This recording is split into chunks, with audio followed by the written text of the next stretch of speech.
think we can start now. Good afternoon once again. I am Rachel Isabel Kandawire, a Policy and Research Officer at FANAPAN. And I would like to welcome you all to our June series where we are focusing on youth in agribusiness. It's a mentorship web series. I would like to thank you on behalf of FANAPAN which is in partnership with AGRA, SADC, and the East African Community Secretariat in conducting this web series. The web series is a part of a broader effort to empower young agripreneurs through mentorship, visibility, and practical engagement, and is proudly supported by the MasterCard Foundation under the Youth in Employment for Food and Agriculture, the YEFA initiative. Today's theme is focusing on poultry. And why are we focusing on poultry?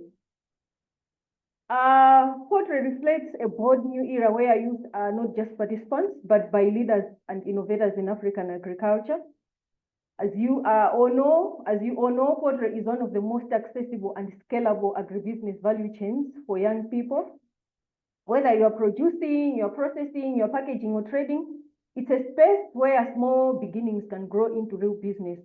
But more importantly, it is also a space where ambition, innovation, and opportunity can meet. But before we dive into the program, I would like to acknowledge the presence of the CEO of FANAPAN, Dr. Shilize Mazivandila, who continues to champion for youth-led friendly policy engagement and initiatives across the continent. I would also like to acknowledge our colleagues from AGRA, whose consistent and technical strategic support is the backbone of this series. We wouldn't be doing this series without them. And finally, I would also like to acknowledge both the SADC and the EAC Secretariat, who are helping to ensure that regional policy frameworks and voices aligned to youth initiatives are being heard and are also being prioritized. But most importantly, today, I would like to acknowledge Mr. Eli Mandela, who is a youth lead from the MasterCard Foundation, the foundation that is supporting the web series under the YEFA initiative. Mr. Mandela, thank you so much for your passionate commitment to youth empowerment and agri-food systems. At this point, I would like to give you 2 to 3 minutes to greet the young people that are in the platform and to give them a few words of encouragement as we embark on this journey of empowering young people in agri-business initiatives. Thank you so much. Hello, everyone. Can you hear me? Please let me know if you can hear me. Yes, we can hear you, Mr. Mandela. Fantastic. Good afternoon. Thank you. Thank you for having me. My name is Eli Mandela. I work with the MasterCard. Sorry, I think there's some background noise. My name is Eli Mandela. I work with the MasterCard Foundation. I'm a lead for youth engagement and strategic delivery within our Pan-African programs. So it's a privilege and honor to join you as you're having this exciting conversation. And actually, just a personal reflection, especially around around poultry and the impact it has on young people. I think I remember when I was around maybe 8 to 9 years, the first animals that I had, I don't know if I'll call chickens animals, but the first business I ventured into was really poultry.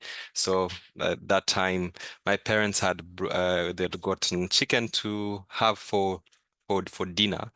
But I was so sad that when we got to a point where we're supposed to actually have it for dinner, I said, please allow me to have it for 1 week. And then during that week, it actually had eggs. And when it had eggs, I had even more reasons to make the case of keeping it longer, right? And then the longer it stayed, I actually ended up having chicks, and then I actually started a small business, just either with eggs or chickens. I didn't really grow the business from there, but it was just a reflection of some of the opportunities that we generally have as young people. that we could utilize to help with our income, but also generally some of the things that we could be able to do where we are with what we have. And I think that's something of a great reminder that where we are as a young person, whether you have a small plot of land or if you have just a backyard, what can you be able to do with it? And poultry is such a great opportunity. The work that we do at the foundation is really about enabling young people from across the continent to access dignified and fulfilling work. And we're really honored to be on a journey with AGRA and the different partners to support entrepreneurs and young entrepreneurs to access dignified and fulfilling work, especially through the agri-food systems and poultry in this instance. And maybe as just as I close, because this is a very short a few short remarks I wanted to share, but I just wanted to remind everyone, I think if you remember during the pandemic, a few things that did not stop, where agriculture was one of the biggest ones. And actually it was a sector that many people supported, that supported very many people during a period where it was very difficult. And as we see many changes when it comes to the world of work, one thing that won't change is people needing to eat. And it's an opportunity for all of us as we're having growing populations, as we're having different changes in terms of what people are interested in when you think about proteins and some people going vegetarian. So there's a lot of opportunities within the poultry sector, but also generally within the agri-food systems.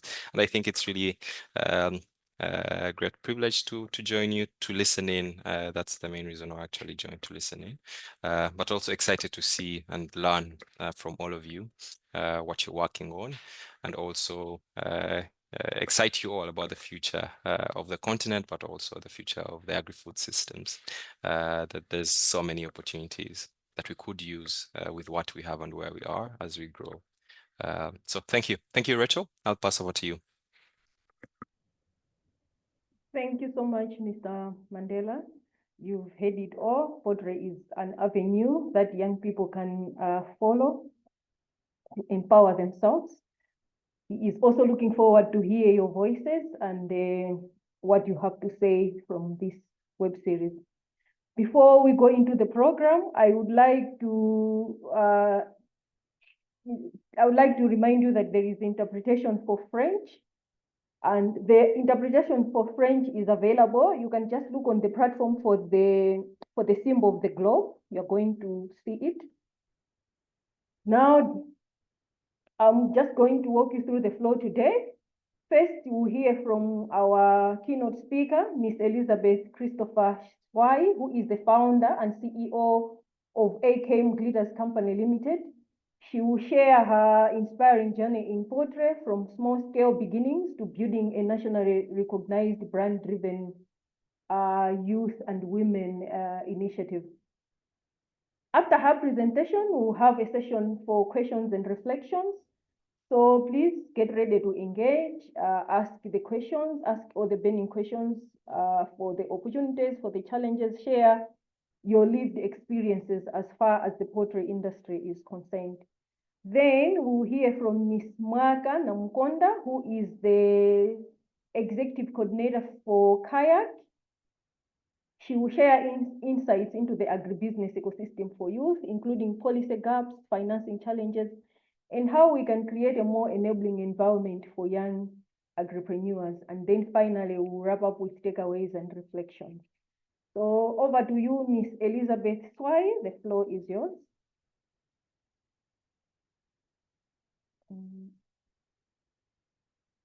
Let me.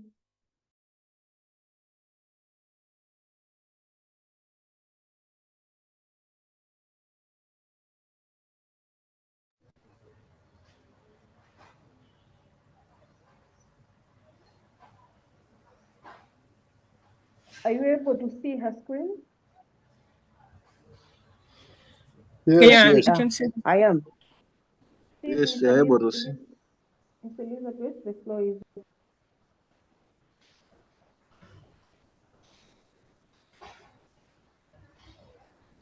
Hello, can I start?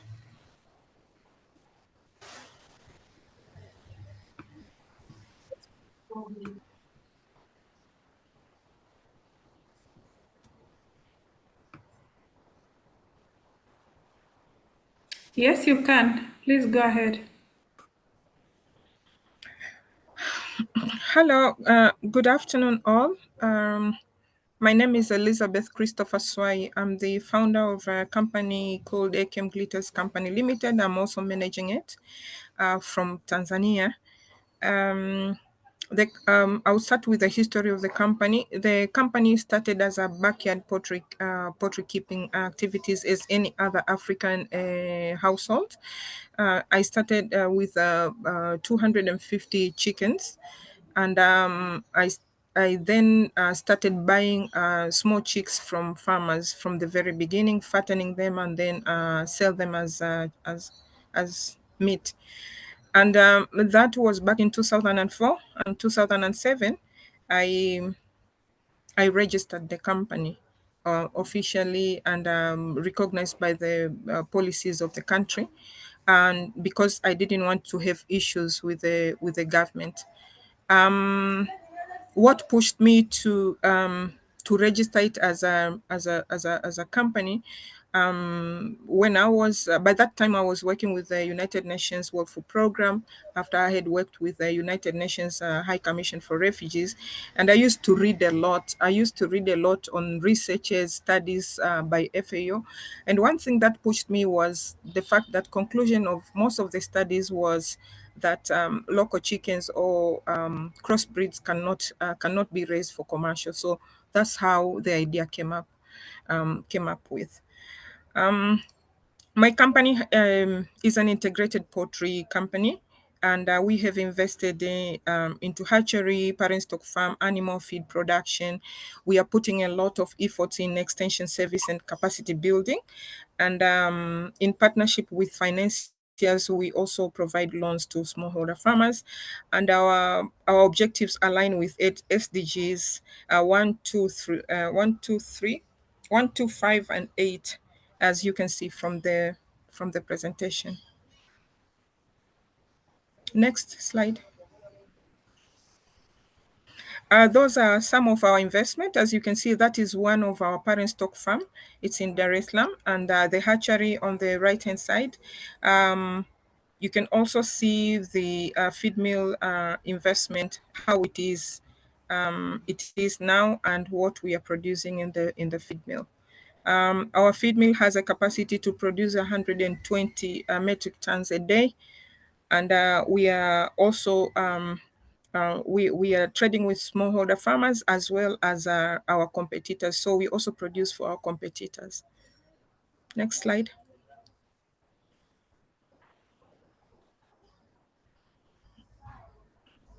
So that's our hatchery, and we in Tanzania we are licensed to produce Croiler beds, and these beds are very adaptable in our geographical conditions here in Tanzania. Next slide. So why are we doing small-scale rural poultry? Why are we supporting youth, women to develop poultry enterprises? It's because after so many years, we did a lot of studies and realized that they can make profit, and all they needed is to address the existing problems that smallholder farmers, youth, women are facing, and these are lack of poultry keeping, business development, production, production of briquettes and black soldier fly knowledge. So knowledge is very critical into this business. We also looked at limited markets and developed a circular system, a circular model that markets are structured within what we are doing. And also for financial support, we realized that funding for agriculture and livestock is a big issue. And we decided to commit to make sure that our farmers make profit and have justification for credit facility access. So we have 2 contracts with 2 banks at the moment who are supporting smallholder farmers. We negotiated 75% zero interest, whereas youth would put in application fees, and 25% we convinced the donors or the government to give as de-risking fund to the bank so that the youth can get their 75% to manage their poultry enterprise. For high cost feed, AKM Glitters has this year started contract farming so that we can buy directly from smallholder farmers to reduce the cost for feed. We also practice climate smart agriculture by introducing black soldier production, which is the waste management. As a result of waste management, but also use of briquettes as a clean energy instead of charcoal from trees, tree production. Let's move another slide. So that is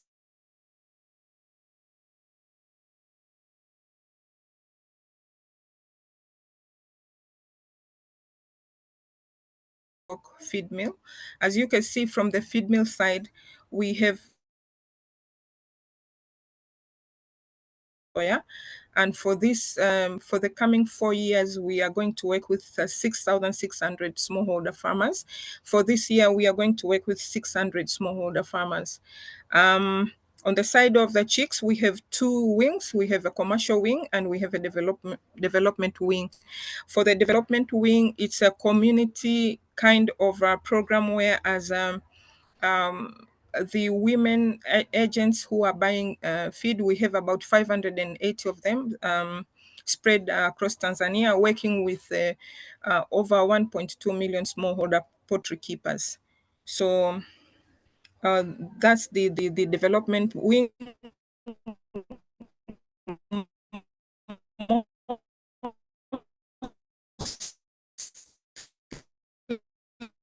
We are addressing nutrition, women inclusion, and also to support youth. This year, we've engaged 340 youth, 250 from Tanga. We've partnered with IRI, 70 youth in 12 regions of Tanzania, and we've also partnered with Mercy Corps, supporting the naturalized refugees in a refugee settlements in Tanzania. We've started in Uliankulu with 40 brooders. We are now expanding to Katavi and Kigoma, supporting naturalized refugees there. As you can see, the model is supported by extension service and capacity building. That's the middle part. You can see that second in the middle. And from the commercial brooders and from the community brooders, we have on the community brooders, we have smallholder farmers. That's for purely consumption. And on the side of a commercial wing, we've developed a system whereas we have youth that are doing fattening. So we have brooders, we have fattening groups, we have a slaughter and value addition, and also for the market we have youth who are doing barbecues and things like that. So we are packaging this kind of a model so that we have the market for our youth, and also to safeguard the funds that we get from donors or from the bank as supporting working capital for youth. So what we do is we do our business. We get profit from chicks and feed sales, but we take the responsibility to do cost and benefit analysis and also to address all the gaps that are along the value chain so that youth are being supported in access of, like the challenges that youth face. So that's the model that we have, and we've not left behind the issues on environment. That's why we are also having youth who are doing collection of all waste from other youth and produce black soldier flies, which AKM Glitters buys for feed production, and also the briquettes making for brooding activities. So that's the integrated model that we use. Next. So this is our target for this year. As you can see, we have direct jobs, and we have the jobs that are created by youth. So at AKM Glitters, we are looking at 120, but from youth, these are the numbers that you're looking with, and this is a strategy, is the target for 4 years. We do give them some assignment to support other smallholder farmers. As you can see, each youth is supposed, from the 6,000 youth, we are also having youth supporting other smallholder farmers, and each youth is supposed to support at least between 50 and 150 smallholder farmers, the ones who are keeping chickens for just home consumption. So those are the numbers that we are working with, and we track the numbers using a farmer platform. So any farmer that is involved in poultry keeping is being registered in the system.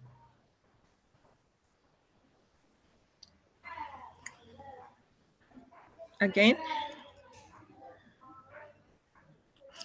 yeah. So we in our company we have different departments. We have agriculture department, and we have a livestock department. We have a strategy department, and I have also the management. We have general manager, and these are the ones who are distributing the human resources into different activities that our company work. So any decision that we make in terms of business, we must look at impact. So it's an impact company, and a certain percent, about 30% of our company profits goes into matching the funds that we get, so that we can support, for example, young mothers. So we have a reason for every engagement. Young mothers, we work with young girls who are impregnated before age, and they need income. So we train them to become brooders, and they sell their chickens every month, and they get a profit of between $226 or 500 to 700,000 Tanzanian shillings. We also work on the other side, just normal smallholder farmers, the ones who are also dealing with other crops and other animals. But we also work with displaced communities, as I've already explained. So the down part there is the displaced community.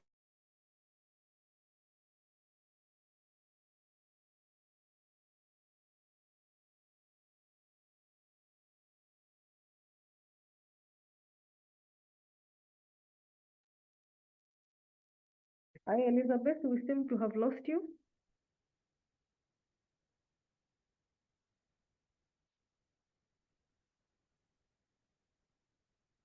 Hi, Elizabeth, can you hear us? I think we lost her a little bit. Let's wait a bit.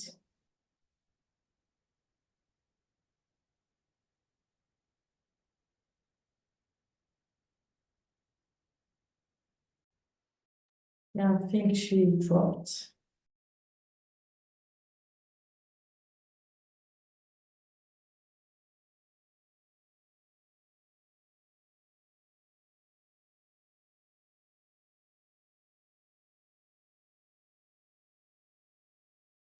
Elizabeth, can you hear us? She's in. Network, she has dropped. We might wait a little bit for her to reconnect later.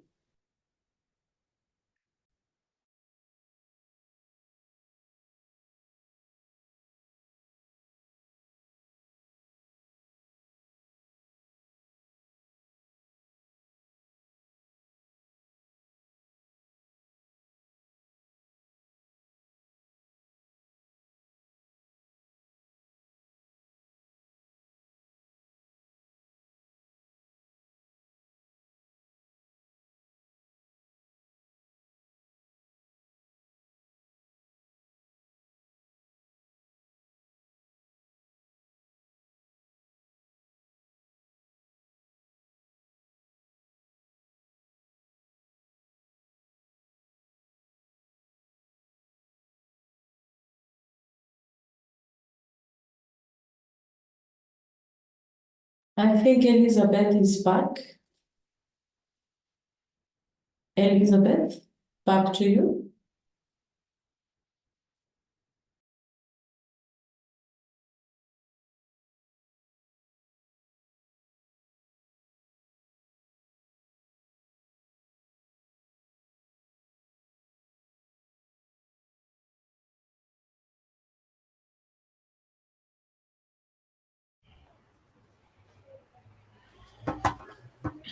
Hello?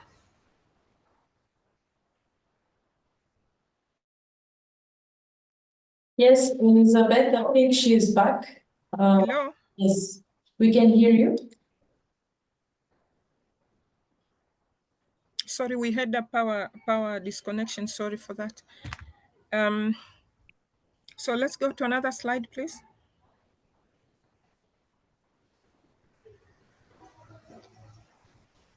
So we also use eProd, and we provide our, for example, in agriculture, we have lead farmers. We provide them with phones, and our extension officers, we also provide them phones so that they can connect with our digital farmer platform to feed in the data, and also to allow the farmers to communicate. Say, for example, if a farmer has a problem with mortality, the farmer is allowed to send a message through a digital platform, and immediately the farmer gets the support in terms of technical support or taking the chicks to the laboratory. And on the side of the crops, yes, we also have other technical information that we take care of through the digital farmer platform. Another one. Another slide, please. So those are the types of chickens that we have. I will tell you a little bit about my life. It's not full history, but it's something that can inspire you. As any other African lady, 57 years ago, I was born. As you can see, that one is a 3-month-old baby. And 2 months later, I was taken to my grandmother. So I did not grow in terms of childhood. Early 5 years, I was in the care of my grandmother in the village. And since then, the growing did not miss the growing pains which most of the youth go through. And through that, my grandmother took me through a prayer life, discipline, hope, and of course, avoiding bad habits and peer pressure. And that made me survive.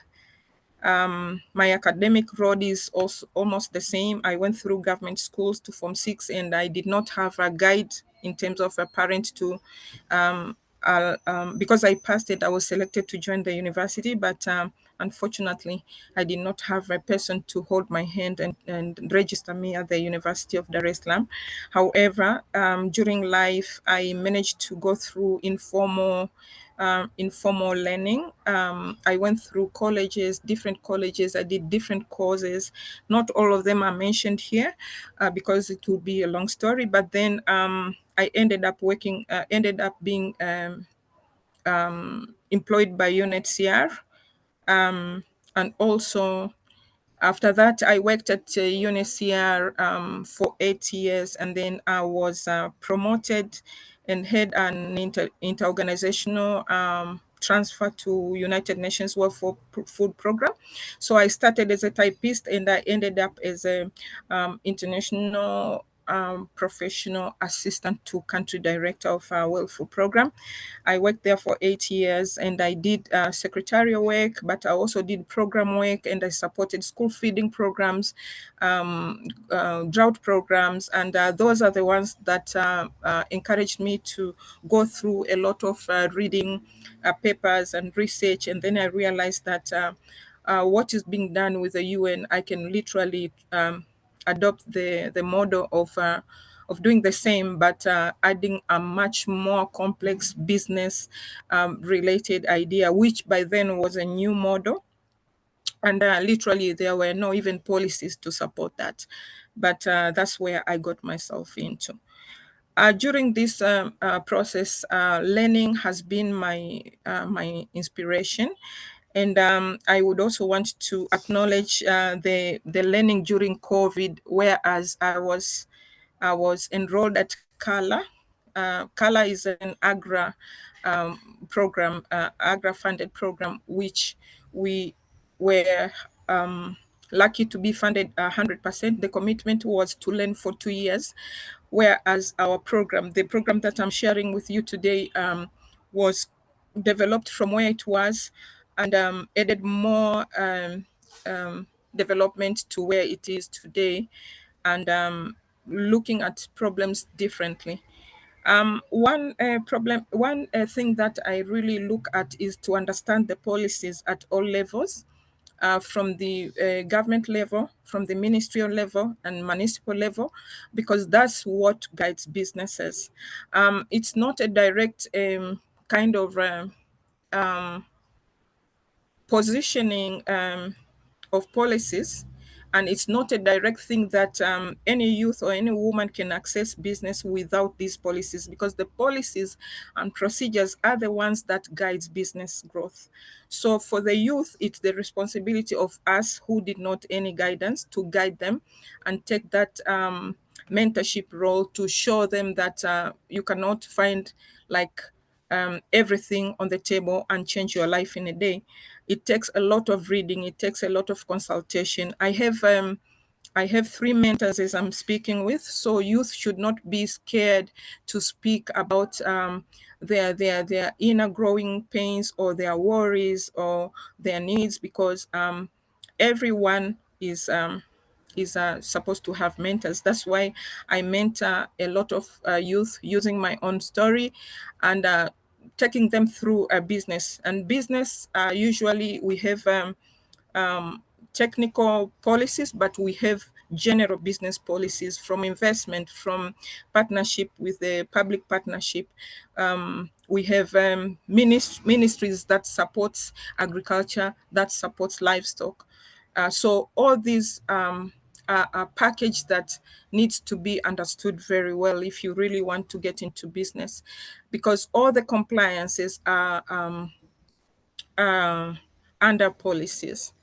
And for anybody to grow in agribusiness or in poultry, you have to know which ministry supports your policies from livestock or from agriculture ministries. So it's very critical to continue reading.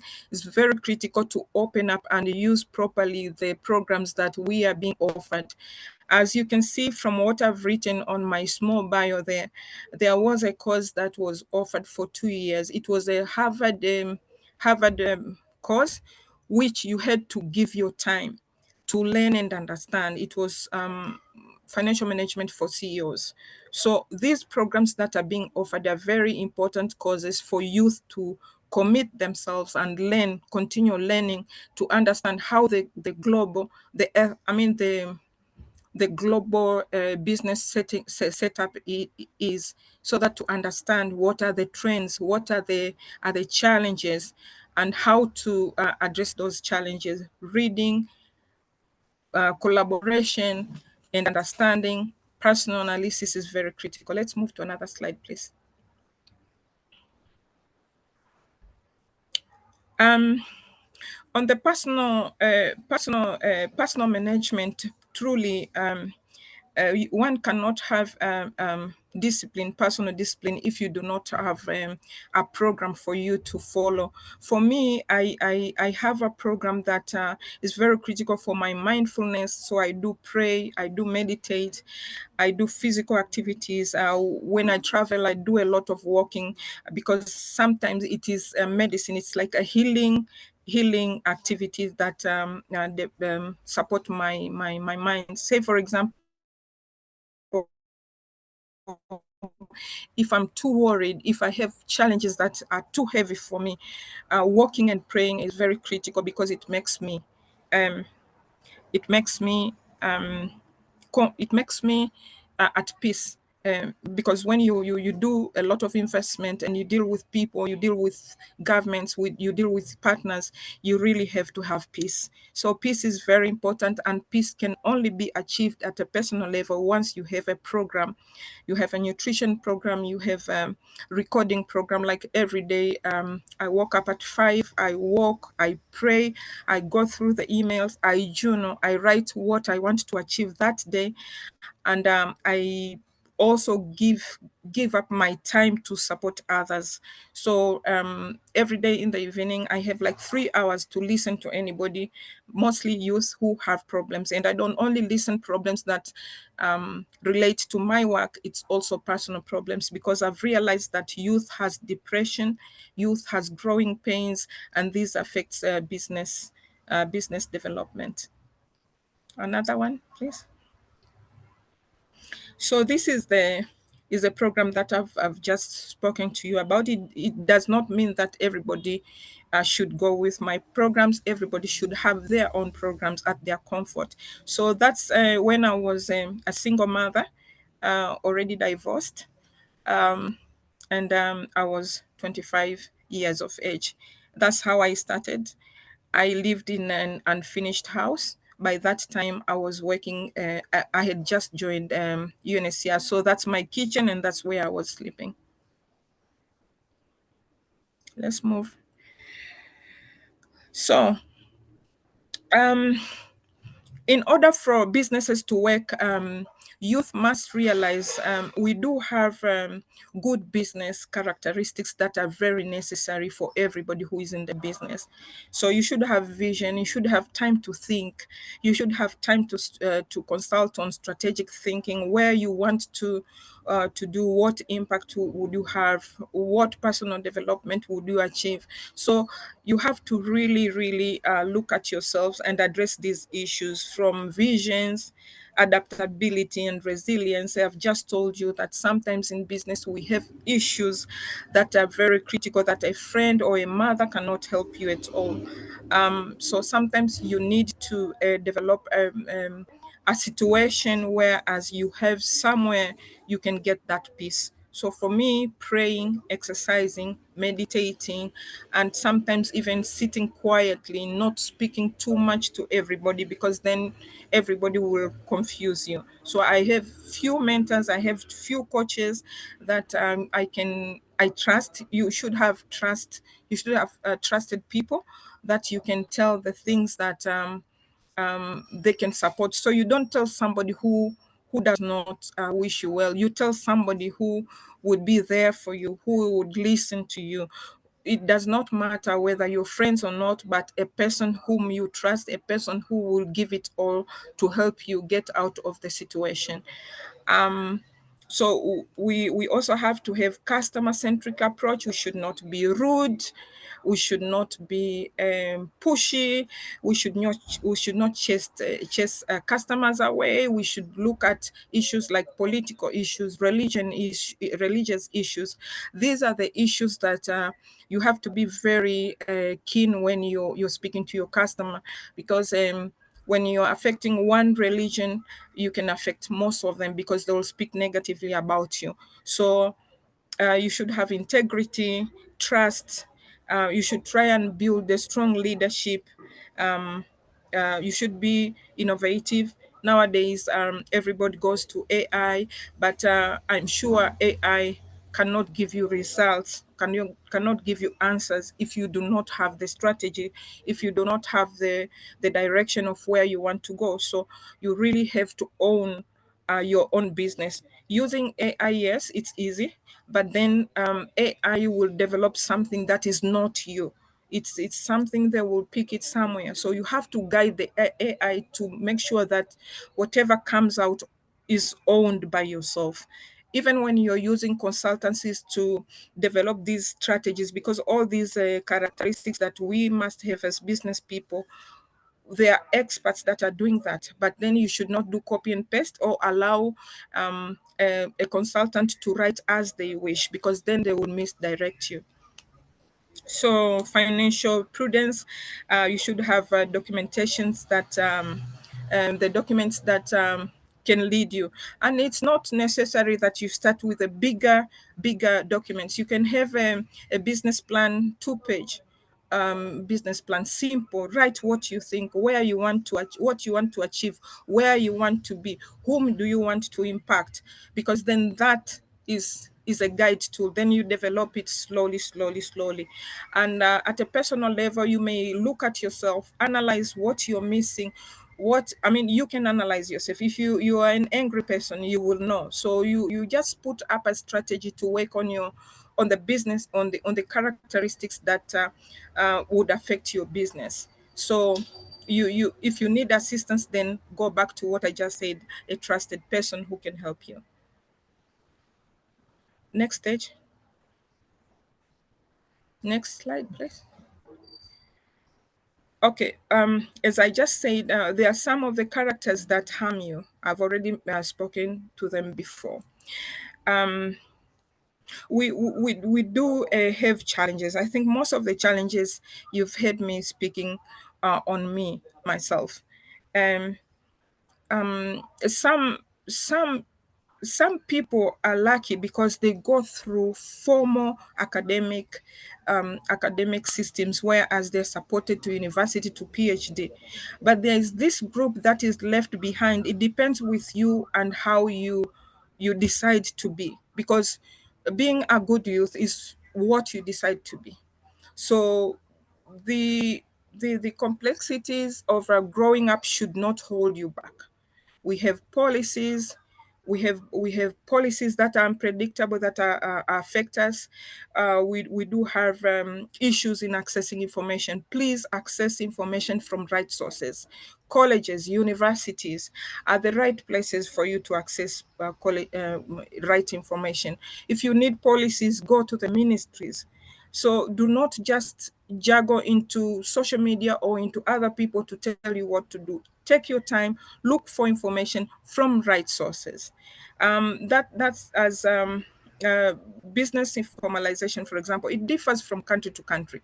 But what guides businesses is policies. So look at the government structure in your country and see how I can register, how or what support I can get to register my companies, because there are some of development partners, NGOs do support youth to register. Even market and competition. You just have to put up time. I remember when I was in university doing entrepreneurship course at the University of Dar es Salaam, when we were writing business plan, we were told to go to the market to look for information. What price? Why people are buying this? What is lacking? What is what? So you ask yourself, take time to visit, take time to inquire, take time to be, just get curious. I'm getting into this. Is this the right thing to do? Don't just copy because somebody did well and succeed. You have to know what the challenges and how you're going to address them. So that's with the market access registration. I know access to land is an issue, but also there are policies on land issue. Once you know the policies, then you can get to know how to access the land. Limited infrastructure, there's climate issue. So whenever you're developing your idea, look at the climate. What can I bring into change with my business? Say, for example, you saw what I just did. When I'm developing the model, I'm looking at what can contribute to climate. Say, for example, our youth at the moment, every youth is supposed to plant 4 trees around their poultry houses. And that's small thing, but if you have many of them, you have many trees. If you do waste management, that means you're helping with clean energy. So look at your decisions, when your decision for your business, for it to grow and get the people who would be working with you around that area. Knowledge, as I said before, learn, look for information. Be, look aggressively for information, right information from right people, right sources. Read good things. When you're using YouTube, don't only go to entertainment, don't go to gossips. Go to things that will make impact in your business. Also negativity on agriculture or livestock. Oh, you know me. But today, when people were calling me Machinga is a vendor. I was called Machinga, but I was called Machinga when I was mentoring 800 women who are keeping poultry between 2008 to 2012. And somebody called me a vendor just because I was walking around. But when I was walking around, I was learning, oh, okay, this woman is struggling. This is a technical side of a problem. So this side is being solved. This is a business side. So every activity must have a meaning in your life, in your business and professional life. Partnerships and collaboration. Not all partners can give you money, but partners can give you worthness. For example, I collaborate with Agra. Agra invites me to platforms like this to speak. When I speak to you, I get my own healing. I get my own knowledge. I get my own partnership. I add more people into my life. So not everything is money, and not everything is, you start today, you have a car today. No, there are challenges. There are challenges more than what I've just addressed. The gender specific, you are divorced because you're young, you don't know where you're going. Somebody has used you and he thinks it's comfortable to marry another person. He chases you away. Or you're in business, your husband doesn't want you to go into business. Or you're in business as a young man, and then your girlfriend doesn't want you to do business. So there are so many gender issues, and not only for women, even for young boys. And for these particular years, young boys are even more affected than the girls. So we really need to come up together and analyze the challenges from personal level to business level to government level. Another one, please. Another slide. So as you can see that picture, I've been visited by presidents. I've been visited by big dignitaries from other countries. For example, I was visited by board chair of Agra from Ethiopia. I was visited by President Samia. I've been visited by ministers. I get a lot of visitors. And when you get visitors, people remember you. There's somebody in Tanzania can do this. So that's how you expand your partnership. Thank you so much. I am available for any questions.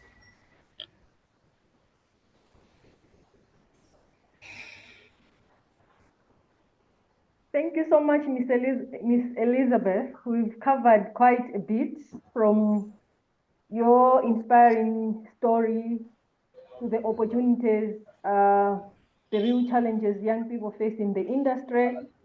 But now we would love to hear, by maybe through the raising of a hand or by typing in the chat, any questions that you might have, or that may help to unlock someone's idea or breakthrough. What parts of the presentation spoke to your current journey or current challenges or current needs? If you had the mic right now, what would you want to contribute to this session? So please type, or you can raise your hand and we'll give you the floor.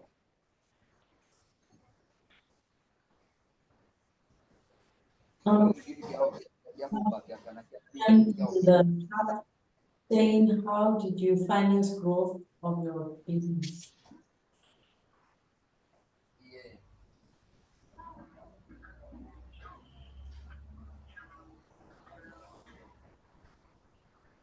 I see some comments in the chat. Miss Elizabeth, you've given me hope and strength to continue pushing. There is also some comments. I really like how Agra is inspiring youth to get more information in agribusiness. Of course, the biggest challenge in Malawi is how young people in the rural areas can access such information. We have some questions. How did you finance growth of your business? How can you, I've seen a question of how I financed. When I started, as I told you, I used to work for the UN and I resigned. I resigned in 2006. During resignation, I had an indefinite contract, but when I decided to resign, I lost my 25%. That means I only got 75% of my security, social security fund. But then when I registered, I lost it all the second year. 2008, I didn't have a shilling because I partnered with the wrong partner. That means I went back to zero, no job, single mother. So I just decided to continue keeping chickens. And then I started, getting loans from SACCOs. SACCOs are these small organized financial activities, whereas you buy shares and things like village saving and lending in a bigger way. So I started there, and I also started selling eggs and meat. I was processing it at home, and then I of course I went back to school again. I did business development, and then I started also training at home. I used to train at home business, writing small business plans and doing technical training for poultry keepers. So farmers used to come to my house and they would pay me 20,000 per day. So if I have 20 farmers, that means I have about 40. Is it 40,000? For 400,000, I think, per day. So I used to do those kind of activities. So it was not easy. It was hard. And then I matured, and then I went to another level of finance, microfinance. I started accessing from smaller banks. And then the only thing that kept me going is trust. So I used to return the funds as per agreement. And then I went to a bigger loan. The first bigger loan I accessed was in 2011, where I accessed Tanzanian shillings 300 million from CRDB Bank. But I've also lost a lot of money with the bank. I lost my house in 2014, as we had gotten into a contract with a certain, I will not mention, a certain NGO to provide some services to smallholder farmers in 155 villages. We went and took a loan of 50 million, because they told us that they will pay us. And then when we took that loan and we did the service to the smallholder farmers, we did not know that they had a management issue within the organization, and they closed without telling us. So the issue ended up in court. But then we couldn't continue with the court case, because court cases are very expensive, but also we were new into those kind of activities. So we lost that case. So I lost the house. We lost the house, and the lawyer also, I think, gotten some money from the partner, and he did not attend to court. So we lost the case as well, and we didn't want to appeal. So there are challenges around that. And in 2015, we had another matching fund where we matched 400 million, and the other NGO also matched 400 million. In total, we raised 800 million. We started construction. In 2017, we managed to put up proposal with the Melinda and Gates, and we got awarded $3.8 million, whereas we were supposed to introduce Corolla breed in Tanzania, and also to establish an extension service in Tanzania. So from there, we continued in 2019. We had our first big investment, $1 million, where we constructed the feed mill. The feed mill is a big and modern plant. We can produce up to 120 metric tons in a day. We've hired in that plant 30 people, most of them youth, and we've also initiated a contract farming for the feed mill, which takes in about 20,000 metric tons of maize every year, and 10,000 metric tons of soya. So the financing part is very tricky. Before, when we started, we didn't have investment policies.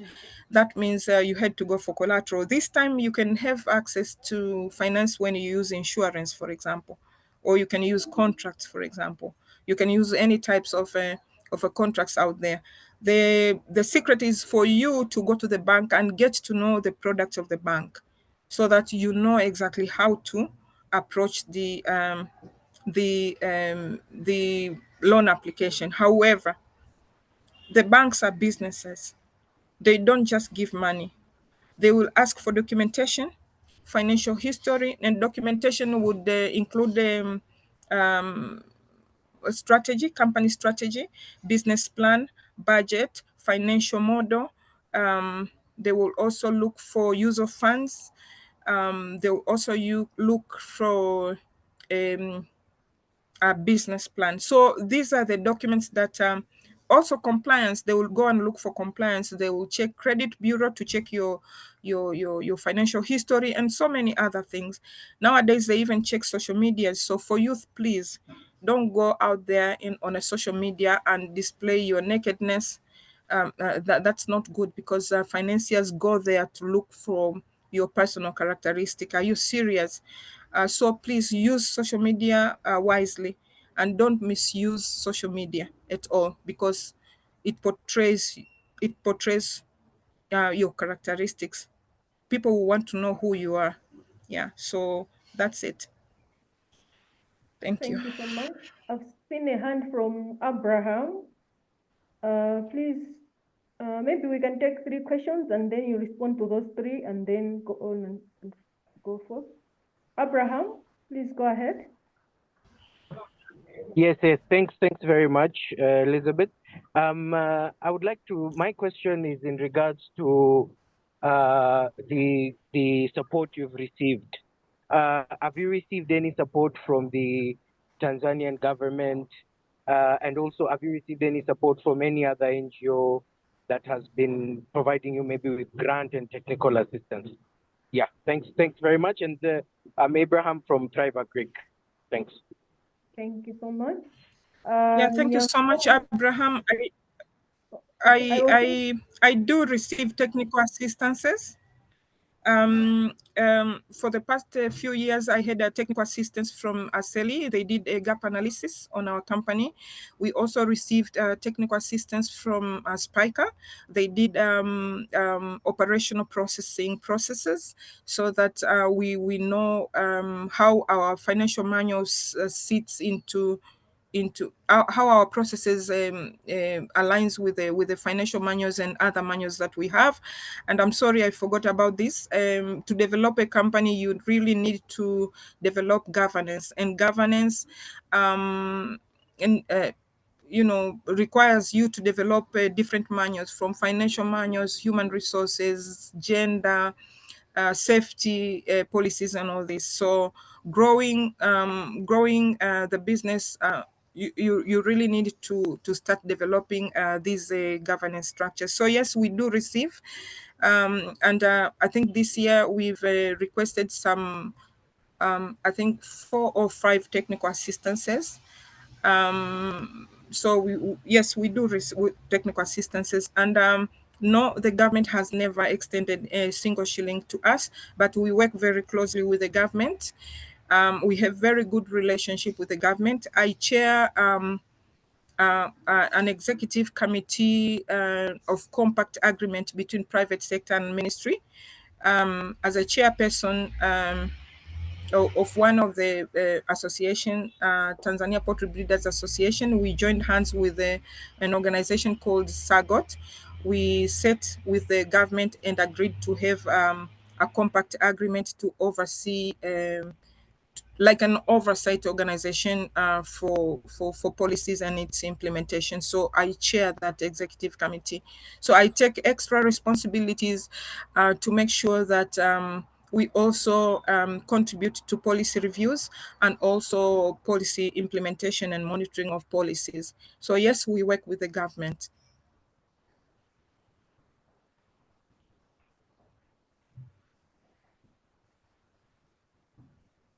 Yankomo Marwa, please go ahead. Thank you so much for that response, Ms. Elizabeth. Yankomo Marwa, please go ahead. You're muted.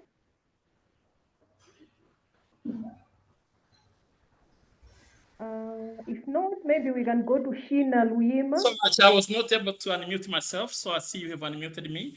Thank you so much. My name is Professor Nyankoma Maro. I'm from Johannesburg Business School. Elizabeth, thank you so much for a great presentation. I'm also from Tanzania. I had a specific question. Based on what you presented, I think you are one of the people TADB, Tanzania Agricultural Development Bank, would really like to fund. I was just wondering whether you have engaged the TADB and also the likes of PAS. And another follow-up question to that, it is, what's your involvement on the BBT, that's Build Better Future project under Department of Agriculture, and the involvement of the youth, and how do you recruit the contract farmers? Yeah, thank you so much for the question. Yes, I've been involved with TADB. I also did a presentation on their request on poultry sector with TADB, but no, I have not been able to access financing through TADB. When I'm ready for another financing, I will definitely come and knock at your door. But at the moment, I am not looking for funding. However, I know in our strategy there are some of the serious funding needs maybe in the coming 1 or 2 years. However, we have youth. We have defined our youth.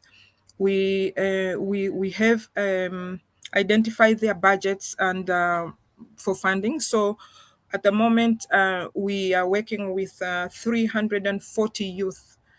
I would not say it's a building a better tomorrow, because in livestock, the building better tomorrow only works with dairy farmers.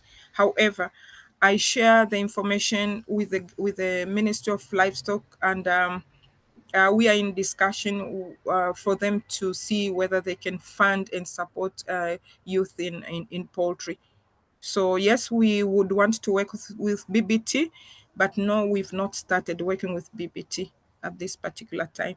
However, we have youth, and I believe we are making their lives better for tomorrow. Thank you so much. Maybe we should take 2 questions and then you should respond to those 2. Yes. Miss Sheena Luima, and after Miss Sheena, we can have questions from Abubakar Ibrahim. Thank you so much. Sheena, please go ahead. Awesome. Thank you so much. I'd like to thank Miss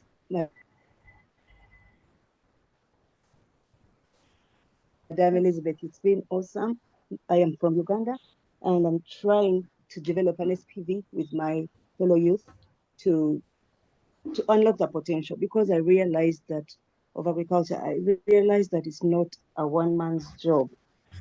And I basically can't go back into telling you here and there what I'm doing, but to just ask you, what do you do with that chicken? Do you give the agriculturalists the fertilizers, that thing, that the chicken droppings? And do you have other than those contracts? Because I looked at one of your challenges being the supply of animal feed, and I think that is an area that, do you think you have enough strength relationships, and you think you can continue to strengthen them so that that will bring down the cost of food for the animals? That's my question. Thank you. Question and contribution, basically. I was not you were a bit I don't think I got your question properly. You were a Sheena, bit lower. Sheena, Oh, perhaps I'm you can sorry. type your contribution in the chat and then we can read it. Okay. Mr. Abubakar Ibrahim, please go ahead. Oh, all right. Thank you very much, presenter Elizabeth. And I'm really inspired by the work you are doing in Tanzania.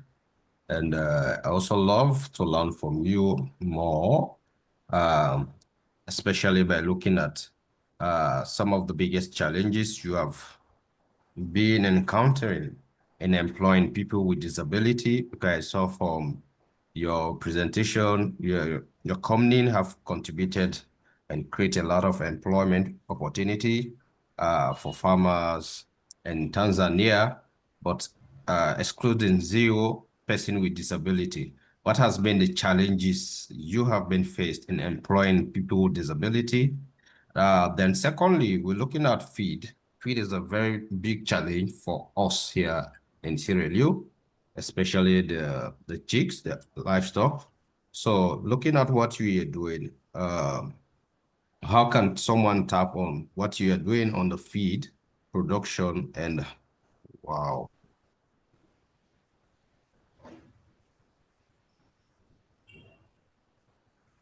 Hello? Thank you very much.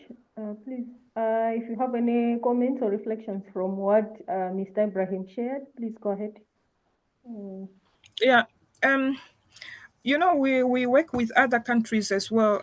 We've been supporting supplies with Madagascar during the flooding of 2023.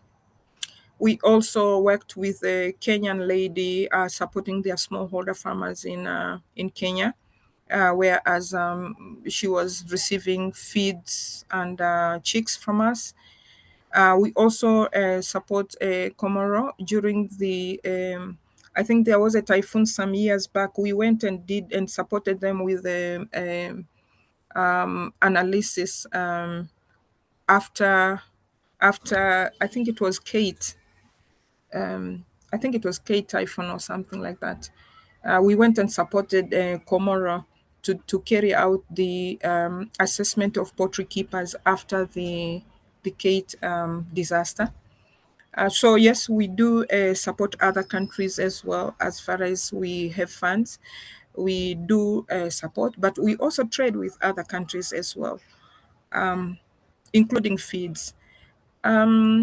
I think somebody asked what we do, how do we work with youth? We have prepared packages. We have about 7 packages. We have packages for brooders. Brooders are the ones who are fattening broiler or are fattening, raising chicks to 4 weeks and sell to smallholder farmers, and these are crossbreeds. They are supported with chicks. We give them credit on chicks, feeds, vaccines, drugs, equipments like feeders and drinkers, and also disinfectants. We support fatteners, the group that fattens as well, with the same package. We support butchers with equipment like chillers, rent for the housing, so that they can buy from the processing part. As for briquettes makers, we extend loans for them to buy briquette machines, and also we also provide them with a capacity building. We also support the black soldier fly production with equipments, and then also the market where as we buy the black soldier flies. So those are the packages that we work with the youth. It's all in credit.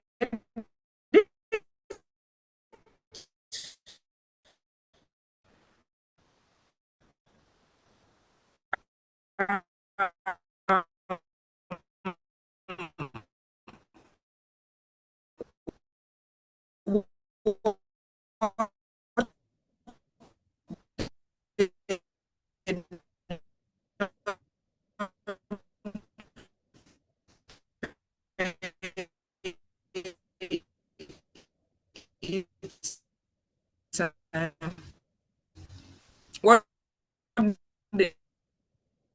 I think she's having network problems.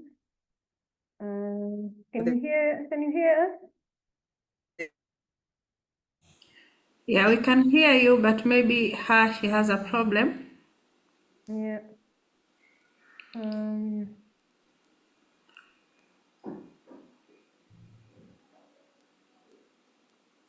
Excuse me, Rachel. Can you hear me? Yeah, maybe we could ask other colleagues to put questions on chat in case they still have questions, and we can move to the next session. Yeah, we have some questions on the chat, and then we can proceed. In the meantime, I would like to thank all the people that asked questions, that engaged on the platform. It's the kind of that engagement that makes the interactions and the sessions meaningful and dynamic. Now, building on to that momentum, I would like to invite our next speaker, Ms. Mwaka Namkonda. Mwaka will help us zoom out and take a broader look at the youth agribusiness ecosystem. the opportunities that exist, the challenges, and how we can strengthen the support that young agripreneurs like what Elizabeth has been mentoring us on and helping us on need to thrive. Thank you. Over to you, Mwaka. Hi, Rachel. Unfortunately, I cannot start my video. I hope you can hear me. Yes, we can hear you. Yes, so I think Elizabeth really just covered a lot. She covered the importance of poultry and how it's changed her life, how she took the leap of faith from working every day, from a normal day-to-day job to starting something of her own. That takes a lot of courage, and I do know that at the time she was doing this, a lot of people in her era did not have the same courage. That's why today they will be able to just say you are a marketeer or a vendor, because I do understand, and it's still there right now. If I tell someone that I own a white collar job, I go to the office every morning, I'm more respected than if I tell someone that I'm funny or I own my own business.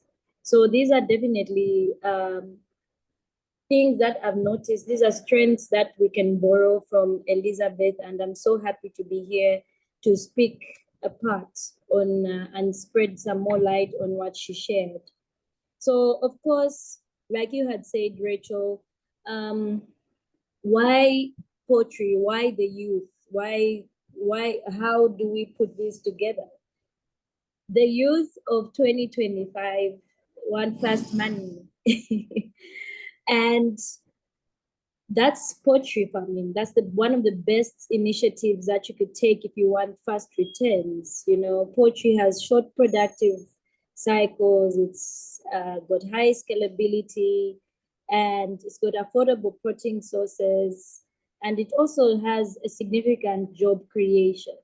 So now, when you get the youth who are innovators and proper entrepreneurs these days, and you give them such a business opportunity, it's a plus. Now, how do we make sure that we have the perfect tools for the youth to succeed in this venture? How do we empower our youths and provide them with the proper tools? For me, I would say these webinars that you host really help us a lot. And thanks to COVID, we have the ability to actually meet from different places in such spaces. And we have chances to also meet amazing mentors and people who we can admire and follow steps from, such as Elizabeth.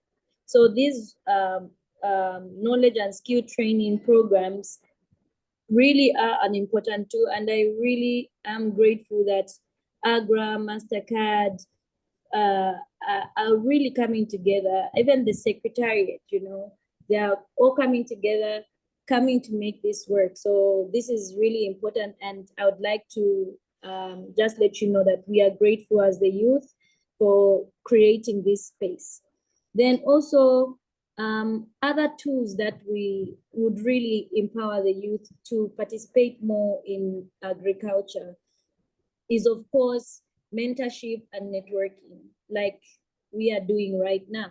So I feel experience, like just like Elizabeth said, AI, as much as it has everything, it's like people who have done long distance education, or people who just show up to write exams and have a book, they will understand how it is so hard to not have a mentor, experienced guidance through and through to help you, you know. So this is very important, and I would actually like to recommend and maybe ask if you could come up with an initiative throughout the agri-food system to pick different mentors who could actually deliberately just come in and give us some pointers.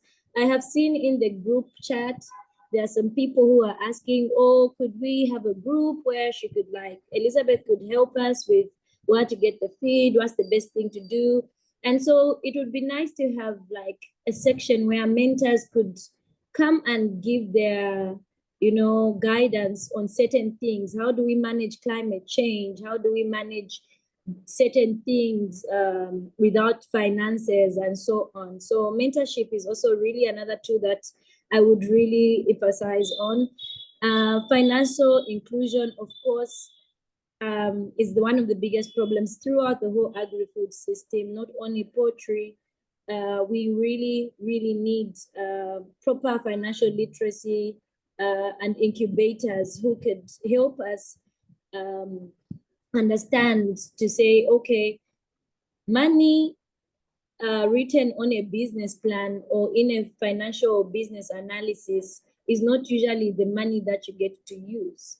You know, usually you can have some forecasts, but it's not usually the same thing when you get to the ground.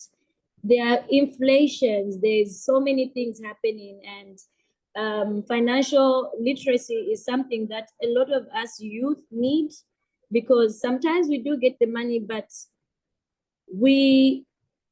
things don't just go as planned. So proper guidance and incubation, financial literacy, and tailored products is something that we need as a tool. So, and finally, I think the most important tool as well, being the youth, is access to technology and innovations. Now that we're having all these diseases coming up from nowhere in the sky and in the atmosphere, you know, it is very important that our R&D departments really get sophisticated. Can we have specific curriculums in the tertiary sectors looking at how we can have smart farming solutions to tackle climate change, to tackle automated feedings? How do we have mobile apps for market information, veterinary advice, and e-commerce? Okay, so I have all these chickens. I have 500 chickens that I'm able to produce, or I have literally 10,000 eggs that I'm able to produce, and I'm in a far place. I'm maybe about 5 hours away from the main market. How do I get my products to the main market safely with a good transport? So all these tools are very much necessary, and I would really like that as we are moving forward, maybe in the next web series, these are some of the things, you know, that we can look at: transport, logistics, and so on. And now I'm going to talk about how we get to unlock the opportunities, you know. So the opportunities in the sector really extend beyond just raising chickens. I think even as we were starting the meeting, we had Ellie explaining to say he got a chicken that was supposed to be for a meal, and the chicken survived its life and had eggs and later chicks and so on. The value chain of poultry is very vast. So we need to help the youth see the entire value chain and identify their niche. Are you going to be in production? Are you going to be in inputs? Are you going to be in processing? Are you going to be marketing and distributing? Are you going to be in the R&D, making the innovations, the hybrids, and so on? So there are different areas that the youth need to understand, to say, I don't need to be the one raising the chickens. I can actually just call someone who's farming and market their chickens and get my markup. So there are different ways that the youth also need to understand that there are opportunities, and sometimes you don't even need the money. All you need is social media. Use your social media, understand how you can easily make money from just seeing an opportunity. Look at Uber, for example. You don't need to own a car for you to run a service. You don't look at Airbnb. You don't need to own a house for you to be a landlord. The same thing with all these things in the value chain.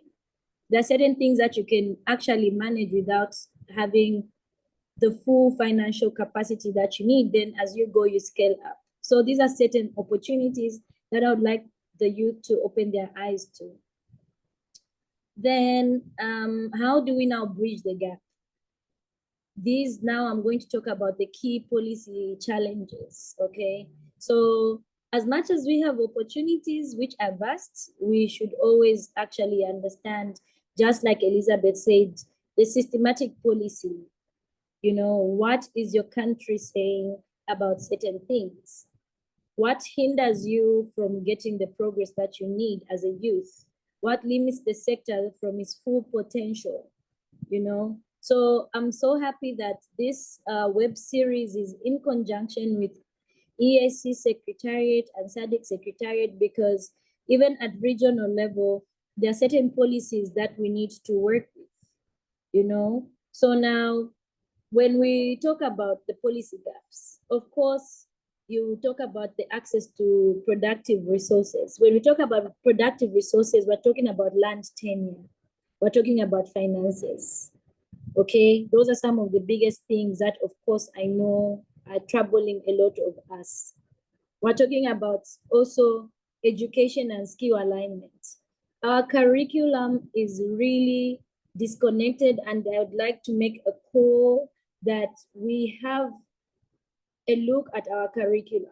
When we are having these policy arrangements and when we're meeting for technical working meetings, I insist that we start now inviting also people in the tertiary sectors to also come in and understand how do we start teaching from a young age to say that you can actually have a garden in your house. At your backyard, you can actually have rear 2 chickens and have eggs, and you'll never have to buy eggs from the shop again.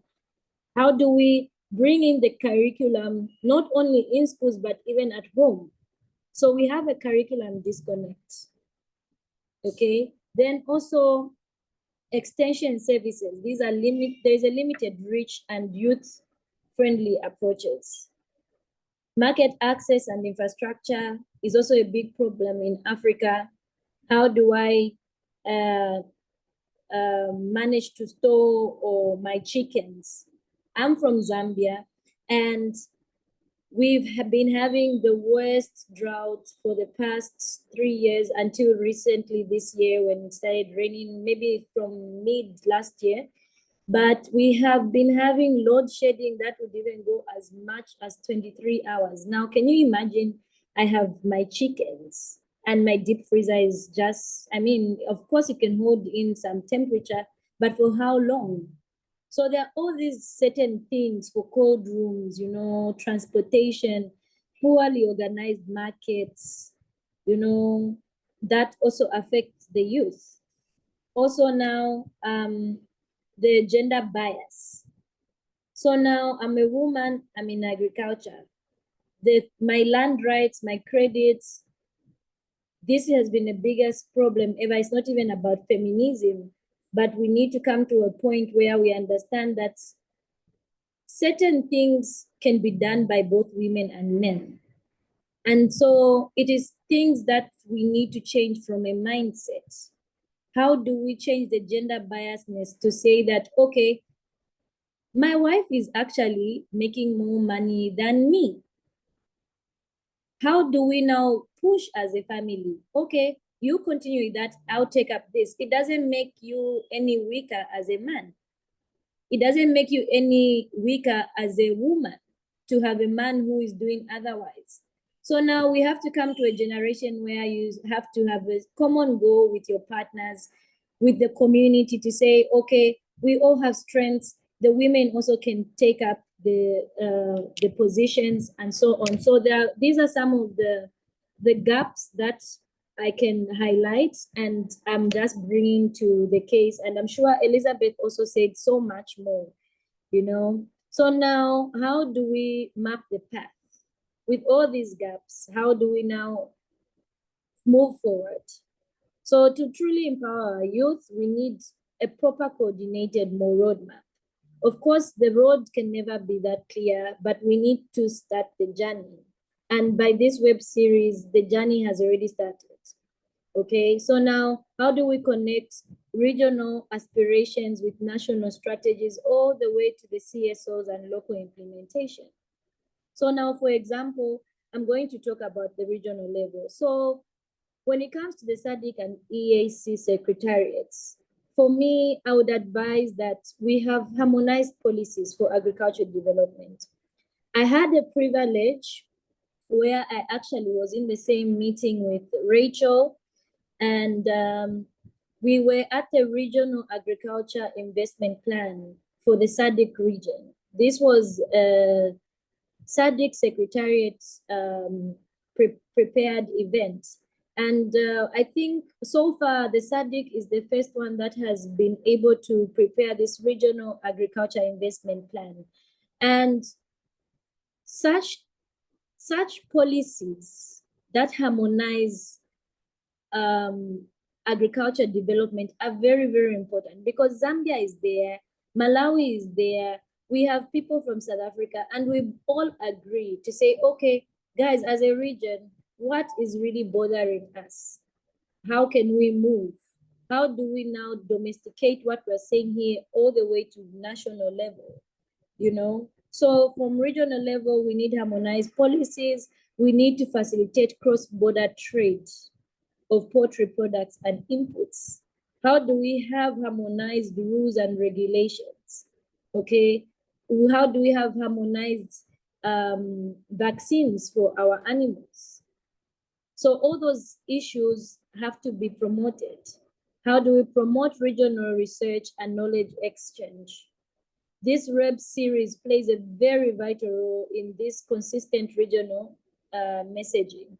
So I can see that quite a number of people who are coming from different places, and it's such a pleasure that we are here talking about the same thing in the same language. Others are hearing it in another language, but we need to harmonize. As one Africa, we need to have similar rules and regulations so we move together. At national level, the governments, how do we fill that gap? We need to develop and implement youth-friendly agriculture policies. I am so happy that at the recent Kampala CADIP declaration, as the youth have been really expressed. They have really expressed in the document and even in every briefing to say we need to support the youth. And so it's a call to all of you youths who are here to say, you will not fail because they are ready to support us. So let's make sure that even at national levels, those of you who are in government places and all that, how do we develop and implement youth-friendly agricultural policies? How can we make sure that we have equitable land access for young farmers? Are we going to have a communal land that we can share as the youth for our projects? Can we rent land? What can we do to make land tenure accessible for the youth? We need to be flexible, guys. How do we break these barriers?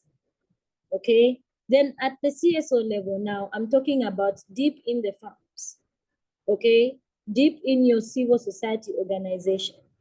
We need to make sure once you leave this meeting, you go and also deliver practical training and mentorship at the grassroots. How can Elizabeth help us with the knowledge and delegate? She cannot do everything on her own, but it has to start from somebody. How do we facilitate access to resources for young farmers? As Kayak, we are now institutionalizing as a consortium, and we want to make sure that we share one voice for all the youth. How do we now get all the resources and say, Malawi, we have a funding for poultry farmers. Do we have a poultry farmers association? Yes, come together. Let's see how you multiply this. Ethiopia, how can you manage this funding? So on and so forth. The money is here. It's coming. So let us just be ready for what is coming. Let us be prepared, because preparedness meeting with opportunity is the best couple ever. So that is what I'm going to talk about. And finally, before I finish your time, I would just like to emphasize to say the future of agriculture and our society really rests on our shoulders as the youth.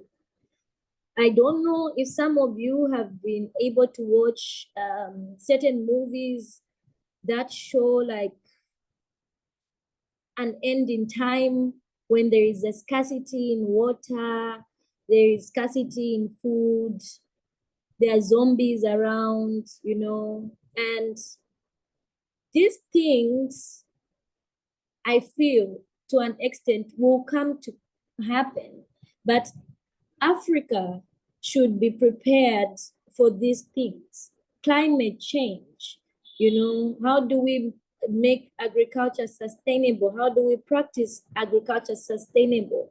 We're going to have our children will have their children, and so forth. How do we preserve our land?